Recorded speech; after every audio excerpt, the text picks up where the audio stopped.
the Lord. The Lord is near. Amen. Napaka-exciting po nun, kung makita na po natin na mukhaan ng ating Panginoon. Amen. So, hindi ko na po papatagalin. Tatawagan ko na po ang mensahera sa gabing ito, si Pastora Lucy. Amen. Palakpakan po natin ang ating Panginoon.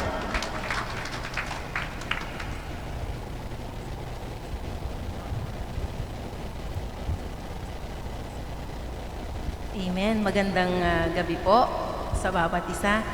Alam ko po lahat tayo ay nasasabik sa salita ng Panginoon, Kaya naririto po tayo ngayong gabing ito sapagkat panibago na naman po na katuruan ng ating mapapakinggan. Amen. Hallelujah. Purihin po ang Panginoon.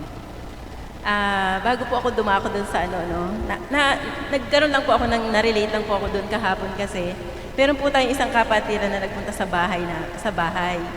Then, habang nagkukwentuhan po kami, meron po siyang taladala na vitamins, Sabi niya sa akin, umiinom po ba kayo ng vitamins? Sabi niya sa akin. Oo sis, umiinom ako pero hindi araw-araw. Ito po, subukan niyo po itong vitamins na to, sabi niya. Kasi ako po, since na ininom ko po itong vitamins na ito, sabi niya, kahit po maghapon ako na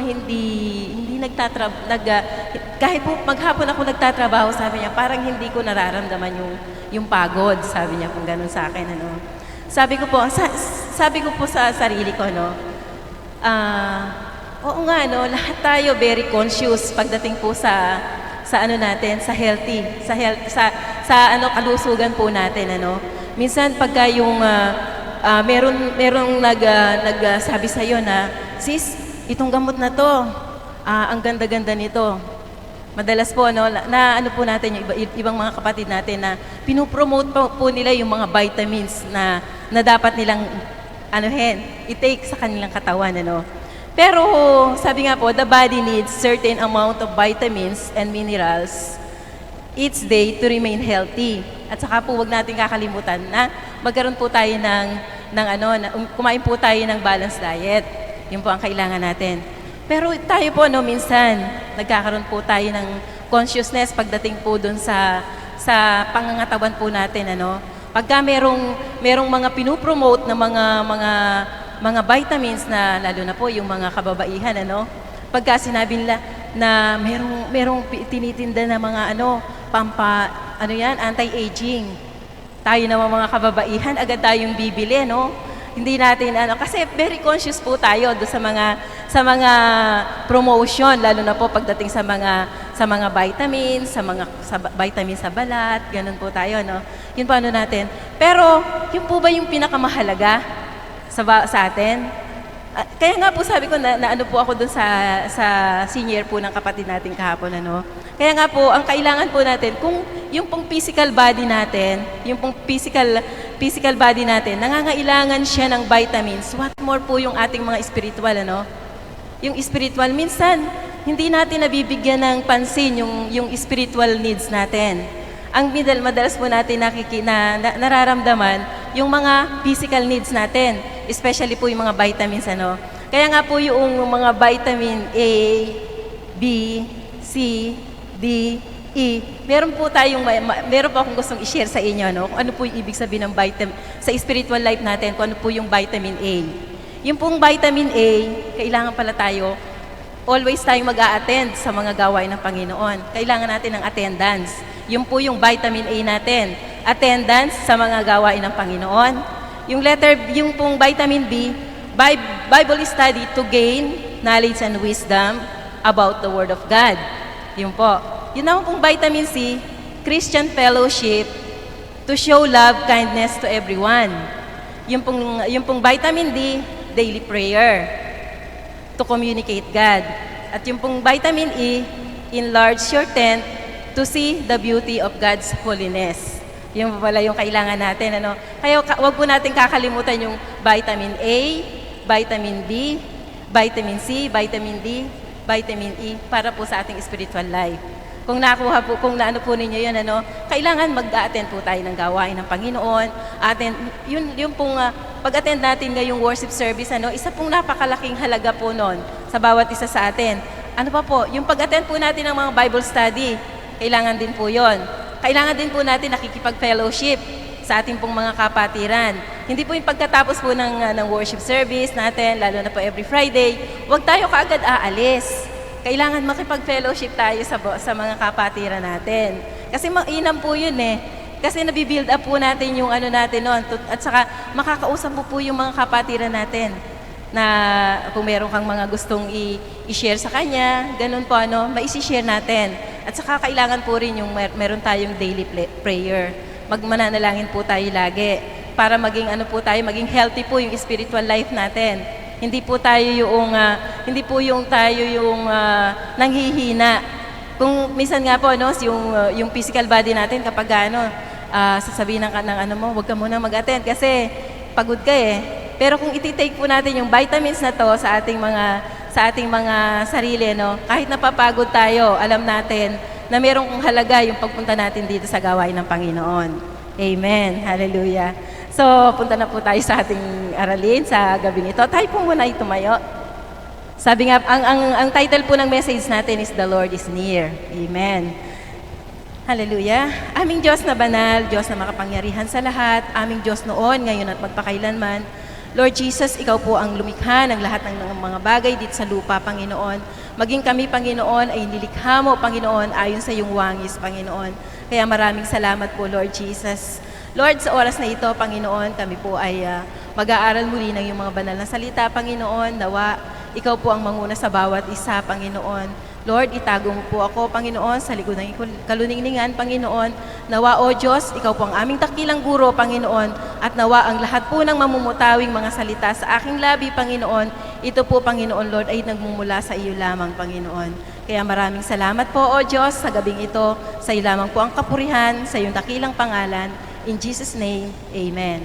Hallelujah. Amen. Ayon po sa nasusulat dito po sa Psalms 145 verse 18 and 19. Sabi po niya dito sa Isaiah 45:18, "The Lord is nigh unto all them that call upon him, to all that call upon him in truth." Amen. Sa 19, He will fulfill the desire of them that fear him. He also will hear their cry and will save them. Amen. So, sa ating pong pagbubulay-bulayan ngayon, ang Diyos ni King David at ang Diyos na ating pong tinatawagan ay the same God, di po ba? Siya po yung Diyos na ating pinaglilingkuran. Siya po yung Diyos noon, ngayon at magpakailanman.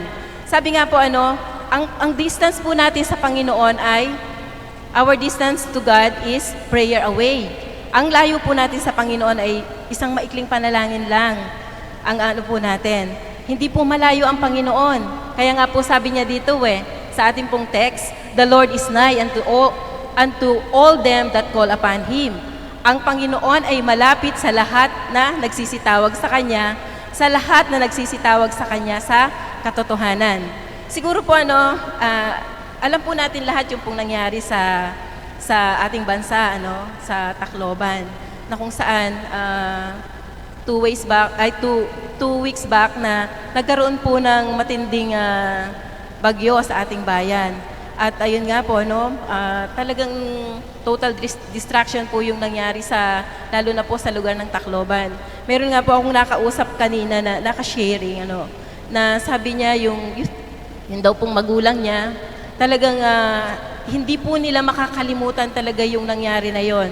Kung mamamatay na talaga sila daw po sa lakas ng tubig na dumating, At sandaling-sandali lang daw po. Kaya yung takbo daw po nila, sa yung pong mga magulang niya na patakbo, na papunta sa mataas na dako, Kanya-kanya na talaga. Kaya nga po yung silang walo daw po sila sa family, nagkawatak-watak sila. Then yung pong ate niya ay buntis pa. Kaya nga po ang nagpaanak pa daw sa kanya, mga Israeli daw po yung nagpaanak sa kanya.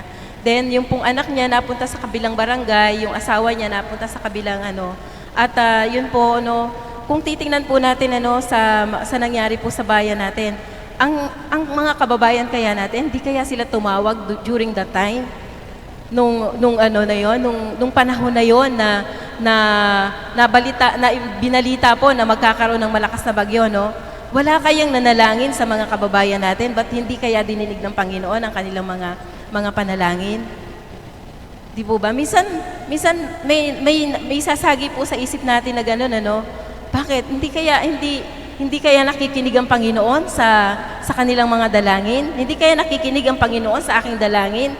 Kaya ang aking panalangin hanggang ngayon, hindi pa niya sinasagot? Hindi kaya niya naririnig? O malayo kaya ang Panginoon nung time na yon na tumatawag ka sa Kanya? Pero ang Bible po ang magpapatunay sa atin na ang Panginoon po ay malapit sa lahat ng oras.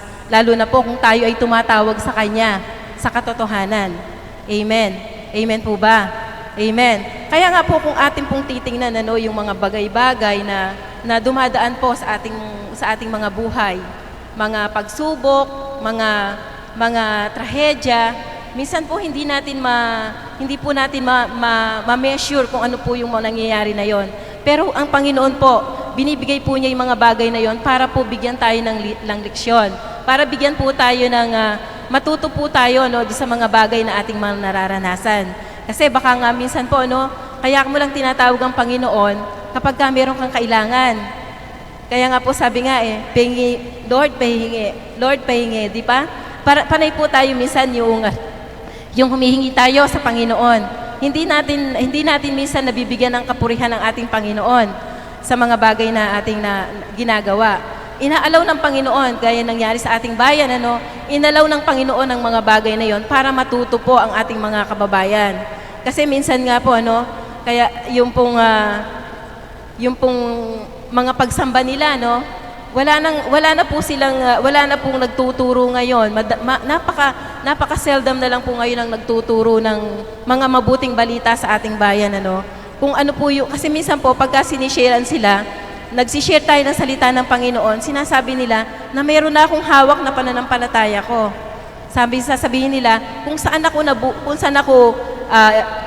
pinanganak, kung saan ako bininyagan, doon na lang ako. Yun po ang nagiging parating excuses na sinasabi ng mga tao. Pero ano po ang nais ng Panginoon? Dapat po, hanapin natin ang Panginoon. Saan po? Hanapin natin siya, tumawag tayo na may katotohanan sa ating mga puso. Baka mamaya tumatawag tayo hanggang sa bibig lang, pero sa puso natin malayo tayo sa Panginoon. Kaya nga po sa mga bagay po na ating nagagawa, lalo na po sa bawat isa sa atin. Minsan po, tinatanong natin ang ating Panginoon. Pero alam po natin ang Panginoon, meron siyang panukala sa lahat ng mga bagay. Lahat ng mga bagay po ay may kasagutan ng ating Panginoon. Bakit dumadanas tayo ng mga ganong mga bagay? Para po ipakita ng Panginoon na siya ang Diyos na makapangyarihan sa lahat. Kasi minsan, ang ginagawa po natin, tayo yung minsan na gumagawa ng kasagutan sa ating mga panalangin. At minsan po, nagiging pag nagkakaroon tayo ng mga bagay na hindi sinasagot ng Panginoon, minsan sinisisi pa natin ng Panginoon. Pero ang dapat po natin gawin, isipin natin, kailan ba tayo pinabayaan ng Panginoon? Sabi nga ng Panginoon, hindi kita iiwanan, ipababayaan man di po ba? Kaya nga po sa gabi pong ito, mayroon po akong nais na i-share sa inyo na isang senaryo sa Bible, Alam ko po lahat tayo, alam natin tong pangyayari na to sa Bible. Kung titingnan po natin, during the early church, hindi po ba yung ating mga kapatid na mga disciples ng ating Panginoon, sila po ay naka-experience ng great persecution sa kanilang mga buhay, lumapit sila sa ating Panginoon. Andun po yung kanilang pagsamba sa ating Panginoon. Kung ating pong titingnan, buksan po natin ang ating mga Bible sa Book of Acts, chapter 12. Di po ba during that time, nung great persecution na experience nila doon po sa Acts chapter 12. Ano po yung nangyari doon sa time na yon? Hindi po ba pinatay doon si James na kapatid ni John? Di po ba? At doon pong time din na yon, ano pong nangyari kay Apostle Peter? Siya po ay ikinulong. Di po ba? Kaya nga po kung titingnan natin dito sa Acts chapter 12 verse 5, Peter therefore was kept in prison, but prayer was made without ceasing of the church into God for him. So during that time po na si si Peter ay siya po ay nabilanggo dahil po, bakit po siya nabilanggo? Sapagkat nandun po yung pong pagpapatutuo niya sa ating Panginoon. Kung ating pong titingnan si Peter po during that time na kasama niya ang Panginoon, hindi po ba siya po yung madalas na pag nagtatanong ang Panginoon, nandun lagi yung pagsagot niya di po ba? Andun yung pagdidepensa niya sa ating Panginoon. Maging nung pong time na tinanong ng Panginoon sa kanya kung sino siya. Siya po yung nagsabi na, "You are the Son of the living God." Di po ba? Sinabi po ni Peter yon sa ating Panginoon. Pero nung pong dumating din po yung time na dininay niya ang ating Panginoon ni Peter. Pero nung pong nagkaroon na po ng outpouring of the Holy Spirit during the time of the Pentecost, ano po yung nangyari sa kanya? Siya po yung tumayo sa upper room. Siya po yung nag-testify sa ating Panginoon. Kaya nga po napakaraming marami pong mga tao ang na-convert during that time. Sa isang araw po nagkakaroon po ng 3,000 souls na inaya-add po sa church Ganun po kainit ang kanyang paglilingkod sa ating Panginoon. Maging na-experience po niya yung mga persecution na tinanggap po niya, pero hindi po sila naghinto. Andun po yung patuloy nila na paglilingkod sa ating Panginoon. Kaya nga po tingnan natin kung ang Panginoon ba ay malapit sa kanila. Malapit ang Panginoon sa mga tao na tumatawag sa ating Panginoon, na nandun po yung katotohanan sa kanilang mga puso. Kung tinignan nga po natin dito, yung pong Church of God, nagpipray po sila without ceasing para po kay Peter. Kaya nga po dito sa next verse, "And when Herod would have brought him forth the same night, Peter was sleeping between two soldiers, bound with two chains, and the keepers before the door kept the prison." So, kung ating pong titingnan, dito po sa dito po sa scenario na to, sa verse na to, makikita po natin dito na siya po ay natutulog pa between two soldiers. So, kung titingnan po natin, wala siyang worries, wala siyang fear sa kanya pong puso. Sapagkat andun po yung tiwala niya sa ating Panginoon Kahit na po nakatanikala ang kanyang mga paa at natutulog siya doon sa dalawang soldiers sa kanyang tabi, andun pa rin po siya, natutulog pa rin siya. Siguro tayo kung may experience natin ito, sisisihin na natin yung mga dapat na sisihin Wala na tayong kapayapaan sa ating mga buhay. Kung hindi, "Lord, ba't ganon? Ba't ganyan? Ba't ganon? Ba't pinabayaan mo ko?" Diba? Marami tayong question sa ating mga sarili. Pero si Peter, anong ginawa niya dito? Peter was sleeping. Natutulog po siya. So, nandun po yung kapayapaan na nasa kanyang puso. Kaya nga po dun sa verse 7, tingnan po natin sa verse 7 kung ano po yung natusulat. "And behold, the angel of the Lord came upon him." So, nandun na po yung pagtugon ng ating Panginoon. Ano po yung sabi niya dun sa verse 5? Yung pong Church of God, andun po sila, nagpipray po sila without ceasing, Then, ang Panginoon po ay tumugon sa kanilang mga panalangin. Dito po sa verse 7, "And behold, the angel of the Lord came upon him, and a light shined in the prison, and he smote Peter on the side, and raised him up, saying, Arise up quickly, and his chains fell off from his hands." So, ano pong nangyari dito? Napakaganda po, Sabi po niya, tinapik po siya ng angel kasi natutulog siya Andun po yung kanyang kapanatagan, Wala po siyang worries sa kanyang buhay. Kaya nga po yung pong angel of the Lord, dumating po siya, andun po si Peter. Natutulog po siya at siya po ay tinapik ng angel of the Lord. Ano pong nangyari sa verse 8? Sabi po niya sa verse 8, "And the angel said unto him, Gird thyself and bind on thy sandals. And so he did. And he saith unto him, Cast thy garments about thee and follow me." So, napakaganda po, Kung atin pong ipe-personalize po itong verse na to, meron pong napakagandang dito significant po Ito pong yung gird thyself, sabi po niya dito, hindi po ba doon sa Book of Ephesians, meron pong nabanggit doon na na Kristiyano, kailangan po dala-dala natin lagi yung whole armor of God. Di po ba? Bakit din sinabi ng Panginoon, bakit sinabi ng angel of the Lord sa kanya na mag-ano siya? Sabi niya, magbigkis ka, sabing ganon. Magbigkis ka. Ba't hindi na lang niya sinabi na halika dito, lumabas ka. Di po ba?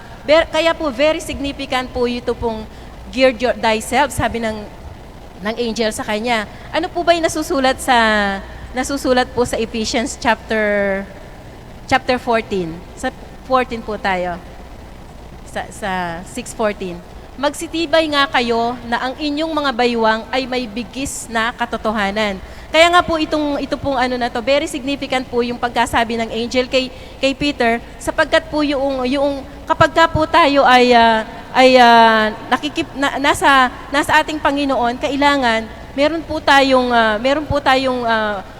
armor, Kailangan magsitibay nga tayo sa mga tibay ay magsitibay nga kayo na ang inyong mga baywang ay may bigkis ng katotohanan na may sakbat na baluti ng katwiran. So, ganun po yung ibinigay na instruction ng angel kay Peter, At balik po tayo dun sa verse na ating pong binabasa kanina, dun po sa 8, yan. And so he did. So ginawa po niya 'yon, Ano pa po yung ginawa niya? And bind on thy sandals. Ano po 'yon? Siya po ay sinabi po ng angel of the Lord sa kanya na siya po ay magsuot ng kanyang panyapak. Ano naman po yung significant nito doon po sa 15. Doon po sa Ephesians chapter 15. Sa 15 po. Sabi po niya, at ang inyong mga paa ay may panyapak na paghahanda ng ebanghelyo ng kapayapaan. So sa atin po ito pong mga bagay na ito ay kailangan po ng bawat isa sa atin bilang mananampalataya. Kung paano po yung kanyang instruction po ng Panginoon kay Peter, yung mga bagay na yon, ito po yung dapat natin i-apply sa ating mga buhay.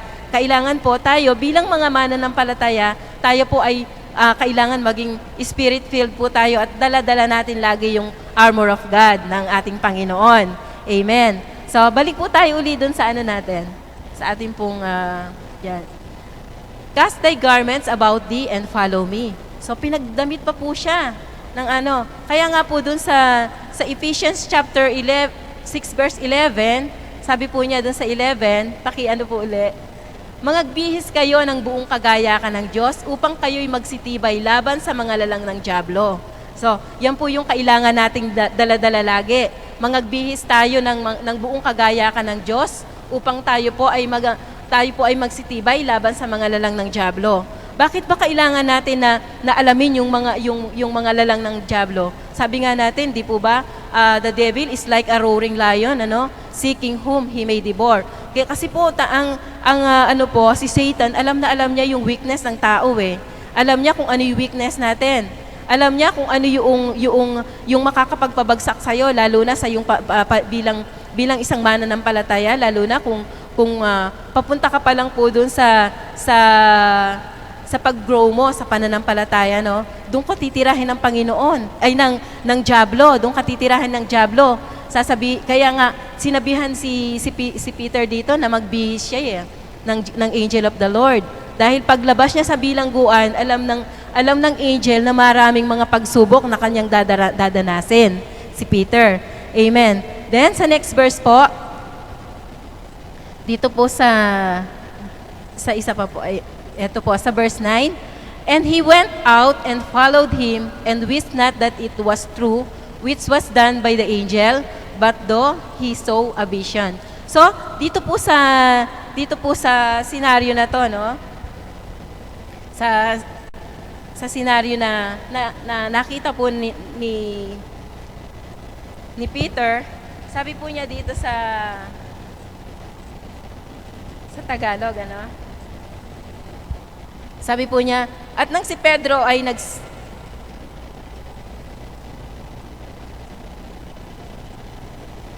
sa verse, pa lang po tayo? 9. Ayan, amen. At siya'y lumabas at sumunod at hindi niya nalalaman kung tunay ang ginawa ng anghel, kundi ang isip niya ay nakakita siya ng isang pangitain. So si Peter po dito parang naano pa rin po siya, no? Parang nagkaroon din po siya ng doubt dahil ang ano niya dito, nakakita siya ng isang vision. Then sa 10, at nang kanilang maraanan na ang una at ang pangalawang bantay, ay nagsirating sila sa pintuang bakal na patungo sa bayan, na kusang nabuksan sa kanila at sila'y nagsilabas at nangagpatuloy sa isang lansangan at pagdakay humiwalay sa kanya ang anghel. At sa 11 po, at nang si Pedro ay nagpagsaulian ng isip, ay kaniyang sinabi, ngayon nalalaman kung sa katotohanan ay sinugo ng Panginoon ang kanyang anghel at iniligtas ako sa kamay ni Herodes at sa buong pag-asa ng bayan ng mga Hudyo. So dito po sa ano na to, no, andun na po yung pagtugon ng Panginoon sa kanila. Sa panalangin po nung Church of God, ano, yung buong church po nagpipray sa kanila. So tinugon po ng Panginoon ang kanilang panalangin. Pinagpipray po nila that time si Peter dahil nandun po siya sa bilangguan. Then andun po yung pagpipray nila, yung pray without ceasing nila, no, na ginagawa para kay Peter. At sinagot po sila ng ating Panginoon. Sabi po niya sa 12 po, sabi niya doon, and when he had considered the thing, he came to the house of Mary, the mother of John, whose surname was Mark, where many were gathered together praying. So, nagpunta po siya doon, ano, doon sa tahanan po ni Mark na kung saan nandun po yung mga kapatiran, yung buong kapatiran po, yung buong church, ipinapanalangin siya. Dito po sa church natin, ano, madalas na nakikita natin, ano, marami po tayong pinapanalangin ng mga kapatiran na magkaroon sila ng mga trabaho. Tinugon po tayo ng Panginoon, maging yung pong mga kagalingan, ano, ng may mga sakit at karamdaman. Ang Panginoon po ang siyang patuloy na nagbibigay ng kasagutan sa bawat dalangin natin. Kaya nga po sabi nga, ang isang church daw po na walang panalangin, ito po ay church na dead church po siya. Kaya nga po, sa church, dito po sa church natin, napakarami po ng ating mga prayer meeting. Ng prayer meeting natin. Meron tayong Dawn Watch at meron din po tayong Prayer Warrior na kung saan makikita po natin doon yung mga katugunan na ibinibigay ng Panginoon sa bawat isa sa atin. Dahil alam natin ang Panginoon ay malapit, ano? At malapit na rin pong dumating ang ating Panginoon. Gusto ng Panginoon na maratnan niya tayo na nandito sa kanyang templo na tayo ay sama-sama na nananalangin, nagpupuri sa ating Panginoon. Amen. Kaya nga po, dito po sa next verse natin, ano, dito po sa 13. And as Peter knocked at the door of the gate, a damsel came to hearken named Rhoda. So, nung pong kumakatok na po itong si Peter dun po sa pintuan, ano, meron pong isang babae doon na nagngangalang Rhoda, na siya po ay narinig po niya yung pagkatok po ni Peter, ni Apostol Peter. At ano pong nangyari? And when she knew Peter's voice, she opened not the gate for gladness. So, nung pong nalaman niya na kumakatok na bosesan niya si Peter sa pinto, hindi po niya binuksan yung pintuan. Hindi po siya sa sobrang kagalakan po niya dahil syempre po, no, nananalangin sila tapos meron pala silang doubt sa kanilang pinapanalangin. Pero ang Panginoon ay ang Diyos na makapangyarihan sa lahat, ano? Siya po ang may akda ng lahat ng mga bagay. Kaya nung pong nanalangin sila, no, andun po yung katugunan. But ano pong ginawa niya? But ran in and told how Peter stood before the gate. So nagpunta po siya dun sa mga karamihan, ano, na nananalangin. Ang sabi po niya sa verse 15, and they said unto her, thou art mad. But she constantly affirmed that it was even so. Then said they, it is an angel. So ano pong inano doon? Sabi po nila, siya po ay, at kanilang sinabi sa kanya, nauulol ka, datapat buong tiwala niyang pinatunayan na gayon nga. At kanilang sinabi, na yooy kanyang anghel. So, andun po yung pagdadoubt nila, no? Kahit na po na, andun na, narinig na nila yung boses, kumakatok na siya, si Peter, pero nandun pa rin po yung pag-aalinlangan nila na si Peter po yung nandun sa may pintuan. Ano po yung, then, sa 16 po, but Peter continued knocking, and when they had opened the door and saw him, they were astonished. So, ano po sila yun, nangamangha sila, no? Doon po sa binigay na katugunan ng Panginoon, namangha sila. Ganon din po tayo madalas sa ating pong mga buhay, ano? Minsan, pag nananalangin tayo sa ating Panginoon, tinugunan niya yung mga panalangin natin. But minsan, hindi po natin ma-accept yung panalangin. Minsan, nagda-doubt pa po tayo, no? Sa mga kasagutan ng ating Panginoon. Like dito po sa mga early church members ng ating iglesia, ng ating Panginoon, ano? Yung sa early church. Nakita po natin doon kung paano sila maningas na nananalangin. Pero ano po yung nangyari sa kanila? Sila po ay nagkaroon ng doubt. Hindi po sila makapaniwala, no? Na ang mga panalangin po nila ay tinugon ng ating Panginoon. Kaya po, dito po sa verse 17, tingnan po natin. But he beckoning unto them with a hand to hold their peace, declared unto them how the Lord had brought him out of the prison. So, dineclared po niya na ang Panginoon ang siyang naglabas sa kanya sa bilangguan. Kasi po, imagine na lang po natin, ano, nung pong nandun siya sa bilangguan, meron po siyang dalawang katabing soldiers, ano, sa kanyang katagliran. Then, dun po sa may gate ng prison, meron pa pong mga gwardiya doon.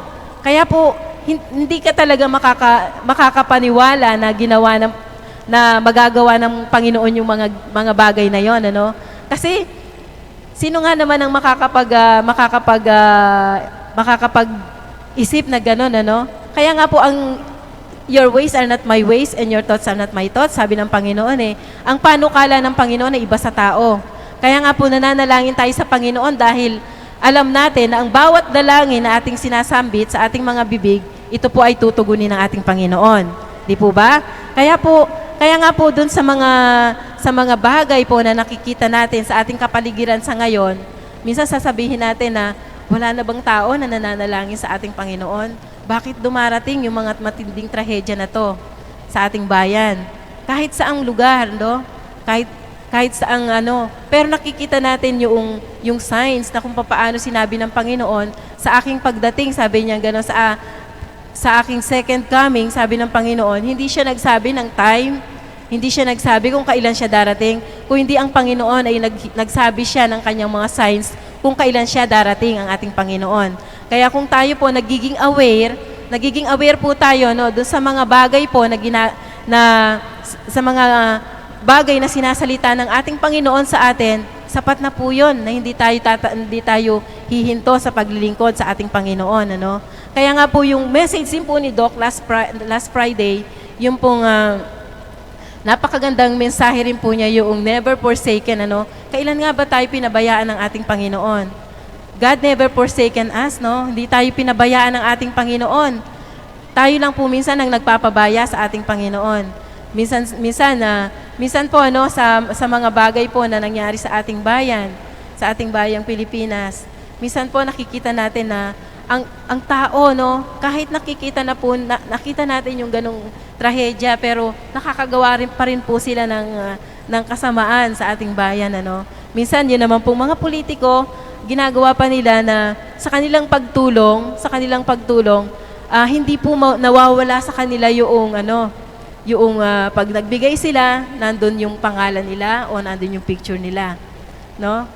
Pero ang Panginoon, never siyang nagbigay sa lahat ng mga biyaya na binabigay ng Panginoon sa atin. Hindi siya nag-question o hindi siya nagsabi sa atin na, bigay ko yan trabaho na yan, kaya kailangan magbibigay ka ng ikapo. Hindi po sinabi ng Panginoon yun, no? Pero ang dapat natin talagang gawin, ang dapat nating gawin kung ano ang nasusulat sa kanyang mga banal na salita, yun ang dapat nating gawin. Yun ang dapat nating tuparin sa ating mga puso. Kaya nga po sa buhay ng isang tao, no, gaya po ng mga naranasan ng ating mga kapatid nung pong sila po ay dumanas ng matinding persecution, ano, kung atin pong titingnan, ano, na sasabihin siguro natin, lalo na po yung time ni James, na kapatid, brother of John, ano, nung time na yon, ano pong nangyari sa kanya, siya po ay pinatay, ano. Masasabi ba natin na ang Panginoon ay malapit sa kanya? Ba't inalaw ng Panginoon yung mga bagay na yon? Pero sabi nga po, ano, sabi nga po dun sa, iano ko lang po, dun sa, dito po sa Philippians chapter 1, verse 21, sabi po niya dito, sapagkat sa ganang akin, ang mabuhay ay si Kristo at ang mamatay ay pakinabang. So, tunay nga po, ano, namatay man siya, pinatay man ang kanyang lupang katawan ni John, nakita po natin doon na isa pong pakinabang yon. Sapagkat kung hindi po nila pinaglaban ang kanilang pananampalataya during that time, maaabutan po kaya tayo ngayon? Maabutan pa po ba tayo? Kung natakot sila, kung nagkaroon sila ng fear, kung nagkaroon sila ng doubt nung time na yon, magpapatuloy pa kaya sila? Kasi kung titingnan po natin, ano, lalo na po dun sa mga pinag-aaralan po natin, yung Book of Acts, ano, nakita po natin dun yung talagang persecution at dinanas ng ating mga kapatid na mga apostol, ano, na kung paano po nila pinaglaban ang kanilang pananampalataya, kung paano po nila pinaglaban ang ating Panginoon. Siguro po kung during that time na nagtumigil sila sa paglilingkod o nagpatotoo, wala po tayo ngayon dito. Hindi po tayo maaabutan ng ebanghelyo ng ating Panginoon. Kaya mapalad po tayo na tayo ay naririto ngayon, nalaman natin kung sino yung Diyos na ating pinaglilingkuran. Kasi dati po, ang Diyos na tinatawagan natin, akala natin Diyos na malayo di po ba? Di po ba? Ginagawa natin yun, lalo na po nung nandun pa po sa datihan tayong mga pananampalataya. Minsan po, pumupunta pa tayo sa ibang lugar, di po ba? Minsan pumupunta tayo ng Pangasinan, pumupunta tayo ng Antipolo, pumupunta tayo ng Ubando, pumupunta tayo kung saan-saan. Pagka sinabi nila na doon, pagka sumayaw ka daw doon, magkakaroon ka ng anak. Diba? Sinasabi nila yon. So, pero dito sa pinag-aaralan po natin ngayon, ang Diyos na tinatawagan natin na yung Diyos noon, ngayon at magpakailanman. Siya po yung Diyos na hindi nagbabago. Siya po yung Diyos na makapangyarihan sa lahat. Kaya po ang Diyos na tinatawagan natin ngayon, siya po yung Diyos na malapit. Amen? Kaya nga po sabi ko kanina, prayer away lang po ang layo ng ating Panginoon sa atin. Kaya nagda-doubt pa ba tayo? Magda-doubt pa ba tayo? Kagaya nung yung Church of God noon na pinapanalangin ni Peter para makalabas sa bilangguan. Then, nung dininig sila ng Panginoon, inanswer sila ng Panginoon, nandun na. Nakita na nila, narinig na nila ang boses ni Peter. Pero ano sinabi? Angel niya yon. Sabi nila, no? Kaya nawa tayo po, no, bilang isang mananampalataya, wag po nating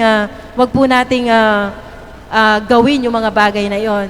Kung nandito na po tayo, nag-umpisa na tayo, nandun na po tayo sa step 1, step 2, step 3. Minsan po, nandun na tayo sa mataas na antas ng ating pananampalataya.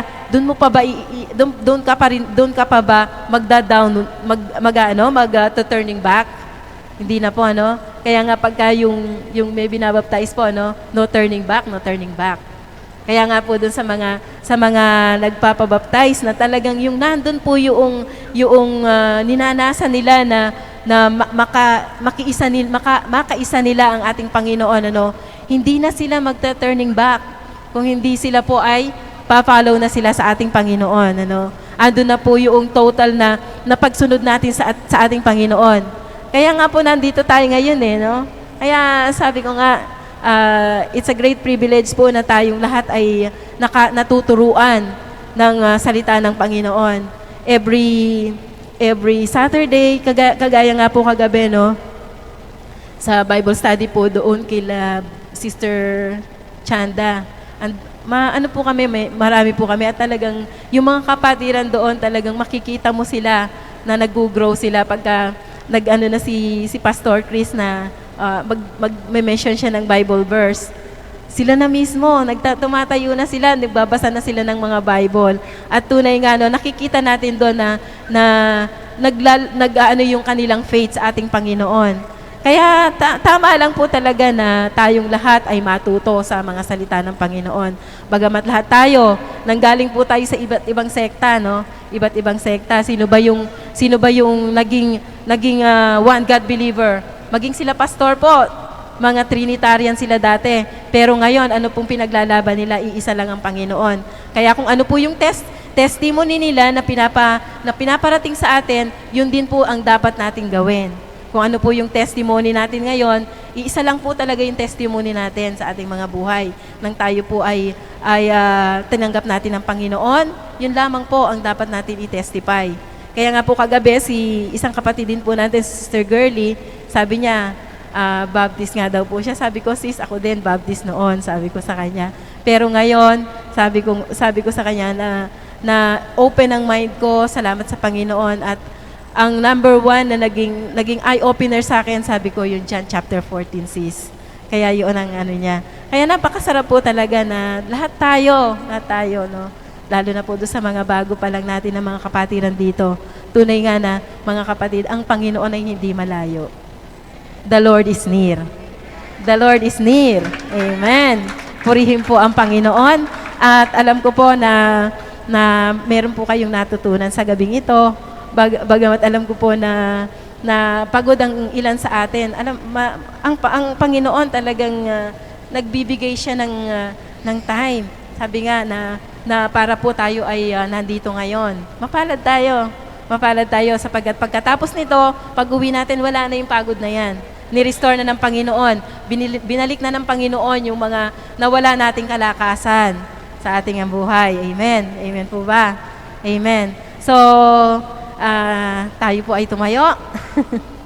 Tayo po ay tumayo.